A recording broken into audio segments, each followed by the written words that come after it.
Ronan arriva et fracassa la porte du hall d'entrée sous les yeux d'un voisin choqué de cette brutalité qui le réprimanda. Mais il n'eut guère l'envie ni le temps de s'attarder à ces futilités et répondit d'une manière sèche « Tu te prends pour qui, mec? Je vous les porte que je veux. » Mais même si certaines portes étaient facilement ouvrables, celle qui renfermait tous ses désirs semblait alors la plus renforcée, tel un bunker allemand dissimulé lors d'une invasion russe, cachant en son sein les parts les plus sombres et inavouables d'un cœur trahi. Il s'arrêta devant cette porte à la manière d'un général allemand et toqua quelques coups avec difficulté sur le battant de bois. Quoi ? Répondit Ronan de Sens avant d'ouvrir la porte et apercevoir celui qui lui avait volé un baiser la veille. Je suis désolé. Genre, même moi, j'ai pas compris. Mon but, c'était de vider mon sac à patates. C'était pas une erreur. C'était éclaté. Excuse-moi, j'avais la rage de vaincre. Mais mec, comment je vais faire si je me retrouve démon sans toi? Bah, tu vas finir comme un chien errant. Bah mec, si j'étais un chien errant, je me mettrais sur toi et je ferais style de te baiser. Genre, je te montrerais qui c'est le vrai dominant dans l'histoire. Ronan de Sens fut surpris par la fermeté des paroles de ce visiteur impromptu et animé par des désirs masochistes nouveaux. Cette fraude bégaya plus miaula sans chouiner, pris de court par ces termes et ce ratio qu'il n'avait jamais reçu de personne auparavant. Il éprouva un étrange sentiment inhabituel. Aurait-il enfin été compris ? Ronan du Dijon vit un nouveau visage en son Ronan, comme s'il réussissait à enfin faire tomber son masque de préjugé homophobe. Il comprit ses erreurs et sut ce que l'autre Ronan attendait de lui. Pas un simple coup d'un soir à l'abri du regard de leur ami Vlad, mais bien une relation amoureuse, teintée d'un jeu du soumis et du dominant couplé à une passion folle. Il devait lui partager, non pas ses désirs comme il l'avait fait la veille, mais bien ses sentiments. Ronan de Sens, quant à lui, rassembla ses esprits et se décida à répondre, avec une certaine appréhension et comme un soupçon d'attaque, aux provocations de celui qui le convoitait. Et j'ai limite envie de te donner à manger. Rappelle-toi de tous ces bons moments qu'on a vécus ensemble. Fous pas ta vie en l'air, mec. Je crois pas en tes foutaises, je crois que en la science. Mec, j'ai failli te croire, mais au final, j'ai vu le mensonge dans tes phrases. J'ai l'impression d'être un peu ta pute et que c'est une relation qui a un seul sens. Genre, je sais pas pourquoi t'as fait ça, gros. Ces mots ne pouvaient qu'atteindre Ronan de Sens, lui qui ne voyait en l'autre qu'un zigoto rigolo. Il surprit en lui un cœur tendre et torturé. Touché par cette déclaration, il le fit rentrer dans son appartement. En rentrant dans la pièce, une tension violente et toute nouvelle prit place dans les lieux, une tension si forte et malaisante qu'elle avait fait fuir l'ancienne narratrice, terrifiée par les potentiels futurs événements. Les regards ne se croisèrent pas et les mots avaient du mal à sortir de leur bouche, dû à la peur de commettre éventuellement de nouvelles erreurs. Ronan de Sens, comme pris par une claque de lucidité sentimentale, prit son courage et lui dévoila par des mots simples à quel point il pouvait trouver cette situation absurde. Gros, qu'est-ce qu'on branle, on a... Putain, on est con. Ronan du Dijon osa enfin relever sa tête et vit un regard bleu rempli de tendresse et d'acceptation, accompagné d'un semblant de larmes et d'un léger strabisme. Il sut ce qu'il lui restait à faire, que c'était le moment ou jamais pour lui montrer que le chien errant avait enfin trouvé sa niche. 3 pas en avant suffirent à Ronan pour arriver à proximité de son homonyme. Presque mécaniquement, sa main droite s'enrola autour de sa hanche et fit basculer Ronan de Sens vers ses pecs qu'il avait travaillé la veille à la salle. Bien que les deux étaient pris dans une symphonie d'émotions aussi puissante que l'OP3 de SNK, ils ne ressentirent que du bien-être en eux et aucune honte n'entrava plus ce sentiment.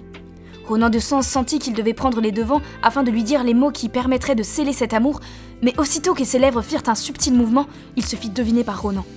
Mec, ne le dis pas, s'il te plaît. Ronan du Dijon n'en avait pas besoin pour être assuré de l'amour de celui qui était en face de lui, et égoïstement, il voulait être celui qui les lui dirait en premier.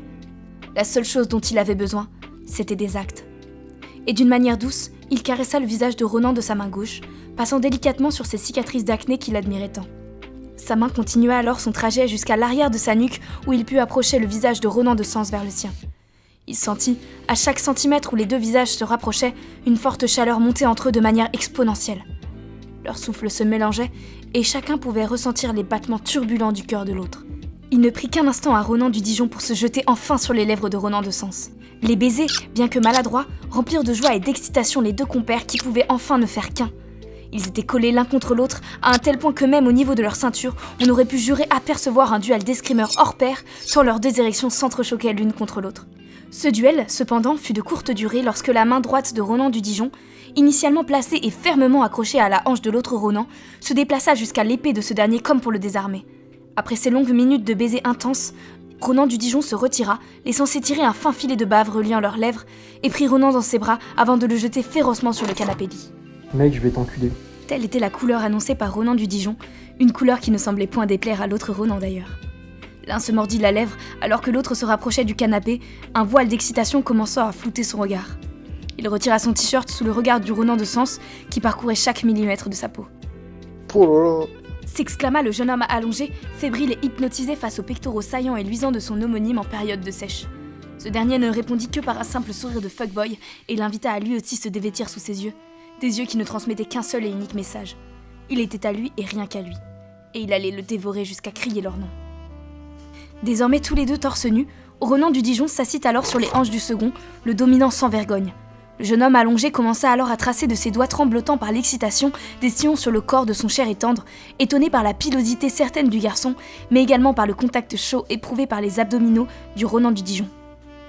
Le moment était figé, et même si chacun souhaitait véritablement aller plus loin, il prenait cependant là le temps de savourer une dernière fois l'instant de calme et de chasteté, ainsi que la virginité de Ronan de Sens qui allait bientôt disparaître.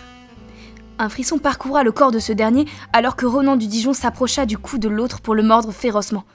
Le Ronan de Sens poussa un petit gémissement de pucelle alors que ses joues prenaient encore davantage une teinte rosée. Poussé par l'excitation et la hâte de se libérer, Ronan du Dijon amorça alors, en un mouvement, une descente vers la ceinture de son homonyme. Sans aucune hésitation, ni même ne serait-ce qu'un regard vers le garçon allongé sous lui pour lui demander son consentement, il retira le bout de cuir et déboutonna le jean de Ronan de Sens, laissant entrevoir un début de tissu vert dans la pénombre. Et alors que le pantalon descendait petit à petit sur les hanches du soumis, le visage jovial et ogresque de Shrek apparaissait en parallèle au niveau de son entrejambe. Son poing vert était fièrement tendu vers le visage de Ronan, comme pour chercher un check mis en avant par la beute énervée et aberrante de son comparse. Mais son entrejambe réservait bien d'autres surprises. En effet, alors qu'il retirait la dernière barrière de tissu protégeant la pudeur de son ami, Ronan du Dijon fut assailli par une odeur très vite justifiée par un visuel des plus alléchants. Un magnifique festin de fromage de bite affiné. Il n'en fallut pas plus pour faire saliver le Ronan de Dijon et l'exciter encore davantage. Une pensée fugace mais violente le traversa, ravi d'avoir ainsi droit à un dessert de cette qualité à portée de main. Il empoigna alors de passion les hanches du Ronan de Sens et les retourna alors sur le ventre d'un geste calculé et rapide. Ronan de Sens se retrouva alors à quatre pattes face au mur et son derrière à la merci de Ronan du Dijon. Ce dernier retira à nouveau cette fois-ci sa propre ceinture et, l'empoignant, de plusieurs gestes secs et précis, asséna alors de multiples coups violents mais empreints d'affection sur le tarpé ainsi tendu face à lui. Surpris par ces initiatives poussant ainsi son excitation à son paroxysme, Ronan de Sens supplia finalement Ronan de Dijon de Stardust son Crusader. Chose que ce dernier s'empressa alors de faire avec un immense plaisir. Il va faire mal au cul. Pensa silencieusement Ronan de Sens entre deux gémissements. Et là, il défouraille. Oh, il l'attrape par les hanches et il l'encule à sec. Et là, il fait... Le temps passe vite quand on s'amuse. Déclara Ronan du Dijon après ces 10 secondes débat intense, et 5 orgasmes enchaînés pour chacun d'entre eux, en s'étalant aux côtés de celui qu'il venait de remplir. C'était une dinguerie. Mec, trop bizarre, d'habitude c'est ton homophobie qui prend le dessus. Cette remarque fit réfléchir quelques instants Ronan de Sens concernant cette dite homophobie qu'il avait en effet trouvée jusqu'à maintenant si importante. Mais il venait désormais de comprendre clairement d'où elle venait. Enfin, plus précisément de qui elle venait. Et elle n'aurait maintenant plus aucun effet sur eux. Celui qui est dépassé, c'est Vlad. Il est dépassé par les événements. Affirma-t-il d'une voix claire et certaine. Ronan du Dijon enlaça alors tendrement son homonyme.